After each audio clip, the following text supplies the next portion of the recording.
And to begin our discussion on gun policy, I'd like to begin with Representative Moskowitz. Thank you again so much for joining us tonight. This is your community. You went to Marjory Stoneman Douglas High School. These aren't just victims, these are your neighbors. These are people you care about. Clearly, you went back to Tallahassee with new resolve. You wanted to get something done. Let's talk about the legislation, and do you think it was enough? Well, I don't think it was sufficient, but I think it was necessary. And I knew when this happened that we had 3 weeks left in session, which was different than Pulse. Yeah. When Pulse happened, we were not in session. And in fact, when they polled the legislators to go back in the session, the majority of them said no. And so I knew that there was this limited window. And so the first thing we did was we brought down the Speaker of the House and the Senate President. They needed to see this for themselves. They needed to see what a school looks like when there are bullet holes in a window. They needed to see what the hallway looked like when people are running out for their lives, and where unfortunately people didn't make it out. And then I knew that because of the compressed time frame, that actually would apply pressure that is needed in order to accomplish something like this. Not where there's 8 weeks and there's so much time for all of the special interests to interfere and disrupt the process. So while we did not get an assault weapon ban, which I am for and supported several times in the amendment process, this was the largest piece of gun control that has passed the state of Florida in at least 20 years. In fact, it's the first comprehensive piece of legislation on gun control that even came to the floor of the House for a vote. I mean, it's not just about taking guns out of the hands of people who are under 21. It's not just a 3-day waiting period, but the red flag restraining order law that's in there, in the Baker Act and outside the Baker Act, has already been used. There was already a case in Lighthouse Point in Broward County where a gentleman clearly, who should never have been able to buy a gun, said all sorts of crazy things, and when they came to his house, when the police were called and they found an arsenal of weapons, he was Baker Acted and his weapons were taken from him. We'll never know what that prevented. But the law is already working. And so while there's more to do, we took an inch, and we'll come back and we'll take another inch. And that's what this whole movement that these students have started. And these parents who should have been grieving became lobbyists. And so we'll have another crack at it in Tallahassee because we have no choice. Washington is doing nothing. We talked about gun control for 2 days, and then we started talking about aluminum and steel, and we've not gone back to the gun control debate. We have a question right now from our Facebook audience, so let's turn things over to Emma Kate with more on that. Yes, so Sue Ann R. says, given that states and countries that have more guns have more gun deaths, shouldn't the priority be to reduce gun ownership? And she was directing that question to you, Representative Moraitis.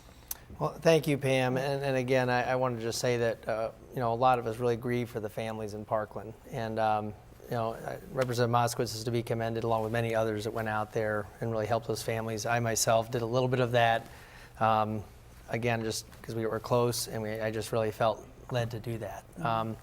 As far as the gun control and what we can do, Representative Moskowitz, I think he's understating a little bit about how significant these reforms are. They were, I think, in our minds, or at least in my mind, the most important thing is to make sure that people who are mentally unstable and are a threat to others don't have access to weapons that can cause destruction. And so that was really accomplished in two facets. One was through the Baker Act, and there's people who are mentally incompetent now will have their weapons taken, and law enforcement can petition the court to take weapons from people who are having mentally difficulties and are a threat to others or themselves. And that's already been used, as Representative Moskowitz said, and I think that's the most significant thing we could do in terms of gun control in this case. As far as reducing the amount of guns, and would that help, there are so many guns out there that even if you agree with some reasonable regulations like we've done, that in itself will not secure a school. And I think it's important to understand that when we say we're going to protect a courtroom, our solution is not let's go out and take everyone's guns. When we say we're going to secure an airport, our solution is not let's go out and take everyone's guns. And so I think we have to look at this as let's make some common sense, reasonable steps. We don't have to make it easy to obtain these types of weapons, but there are a lot of law-abiding citizens that want to have access to these guns for self-defense. We saw right after the tragedy, the students went up to Tallahassee immediately, and then we all saw the picture of that one student who became very emotional when it wasn't even debated on the floor of the House to ban assault rifles. You're not for a ban. Talk to us about that. How do you defend that to people? What is the reasoning? Okay. I defend that because people have a right to self-defense. As I've told a lot of the students, and I met with them and spent a lot of time with them explaining this, that you can disagree with the Second Amendment, but we do have a Second Amendment in our Constitution which guarantees people the right to bear arms. The Supreme Court has held that. We should not just allow criminals to have the most potent types of rifles and handguns. So again, it's a matter of self-defense for a lot of people. The answer to a mentally unstable person doing something like this is not to say, let's take everyone's guns, and nor is there any appetite to do that, to seizing people's weapons. So I would just say that given that, that's why I don't support it. I do support what we did, and I'd even go a little bit further, perhaps even like we do with Class 2 firearms at the federal level, to make it more difficult to obtain these high-capacity and powerful weapons. I will say that a normal hunting rifle doesn't differ that much from an AR-15. So we start to say, let's take this away, and then the last tragedy in Maryland was committed with a handgun. I think sometimes we look too much to the assault weapons and say this would solve everything if we would just get rid of assault weapons. And really, there are lots of ways that people, unfortunately, can maim and kill other people. All right, and we're getting another question now via Facebook as well. This is directed to you, Mr. Zanieri. And go ahead, Emma Kate, what is the question? Jorge O says, why is it so difficult to identify people with mental illness and let gun stores see this information? I'm sorry, and let gun stores see this the information. Yeah. A lot of that has to do with certainly internal workings of the law and what they're permitted to do and not to do, registering, as well as being known to local authorities if those have used weapons in a way to in a criminal manner. In those situations, of course, it is known. But as far as background checks and getting into the details of that, that certainly is not my area of expertise, so I don't want to go out on the limb and say something that's not quite accurate. Superintendent Runcie, I want to bring you into the conversation about this because you and I have talked about guns, and you said there are just too many guns out there. Yeah, well, what I would say is that the United States has about 5% of the world's population, but we have 40% of the guns in the world. And that's concentrated in a smaller percentage of the country. So the question's got to be, do we really need that many firearms out there? Access to Representative Moraitis' point, he mentioned the shooting that happened this week in Maryland. 2 lives lost there, I think 3. But the fact that it was a handgun versus a semi-automatic weapon proves the point that we really don't need these semi-automatic weapons. They will actually save lives. There's no place, I believe, in civilian society that can rationalize the ownership and use of semi-automatic rifles. This is not about taking away guns from folks. I believe in this country, folks have a right to bear arms. That's part of our Constitution. But having weapons of war that can do the kind of destruction that they're doing, we've got to have more sensible, common sense gun reform to be able to stop these kinds of atrocities from occurring in this country. Representative Moskowitz, comment on that. No, the superintendent is correct. There's no doubt about it. And I think Representative Moraitis is making the philosophical argument. And so from a philosophical standpoint, we can agree from an academic standpoint. But in the reality, in the logical standpoint, AR-15s are not meant for hunting. Lately, they're being used to hunt children. Okay, they're not meant to go out and hunt a dove. That's not what they're for. And when you talk to even NRA members, okay, they will tell you they don't need an AR-15. And just by not allowing an AR-15, that doesn't infringe upon the Second Amendment. Right. You can't go buy an automatic weapon right now. There's no campaign going on right now to legalize automatic weapons because that's an infringement upon their Second Amendment. At the end of the day, it's about how much damage somebody could do. It's not just the AR-15. You take the AR-15 and then an extended magazine, or the AR-15, the extended magazine, and a bump stock.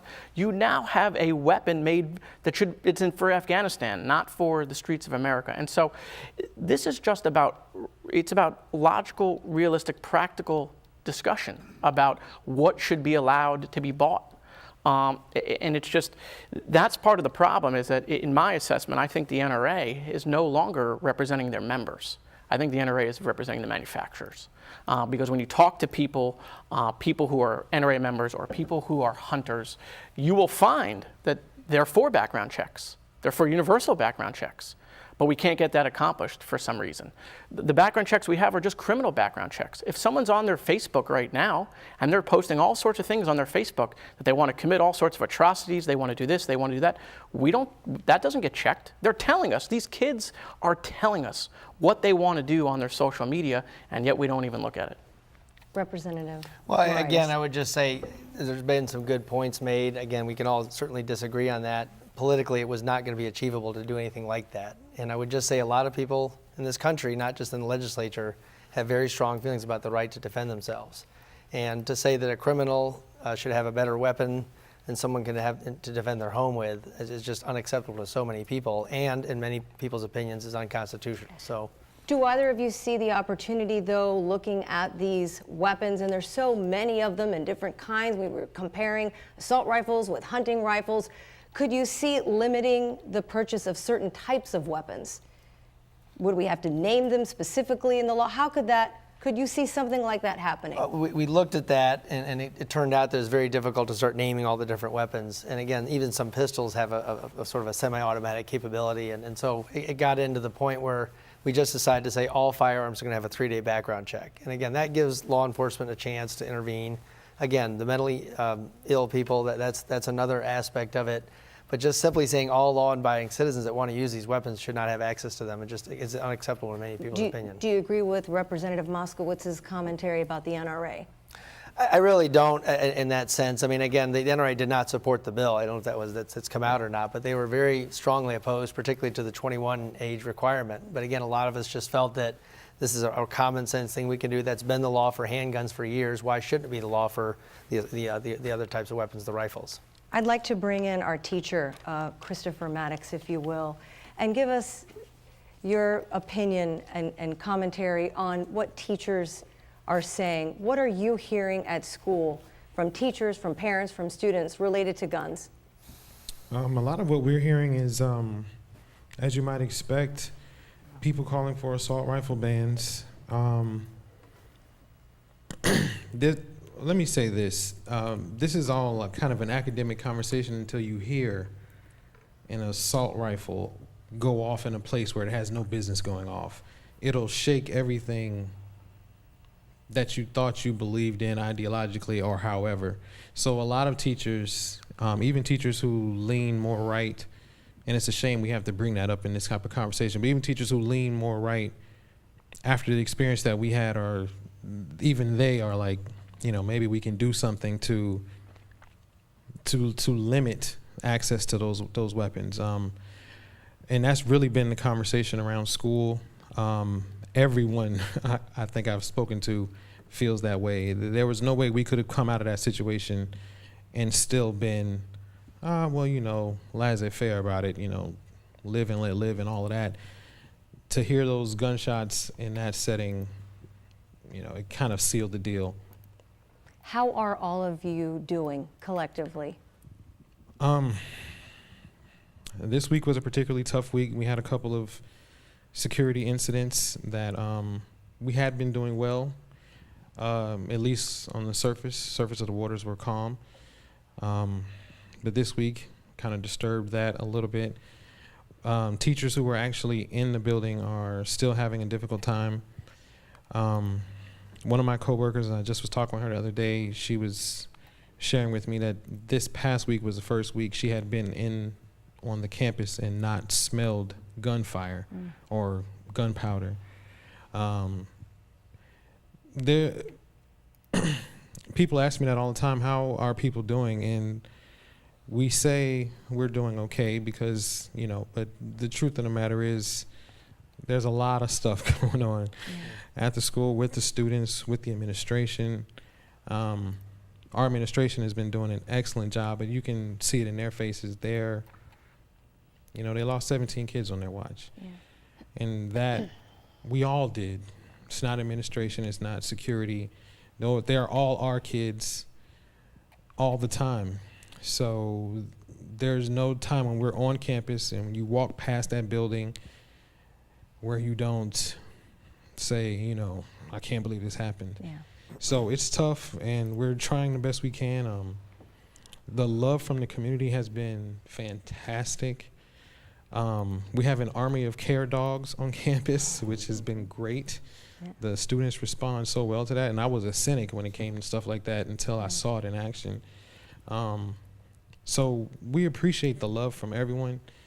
It's going to take time. You know? Yeah. And we thank you for being here with us tonight. Thank you so much.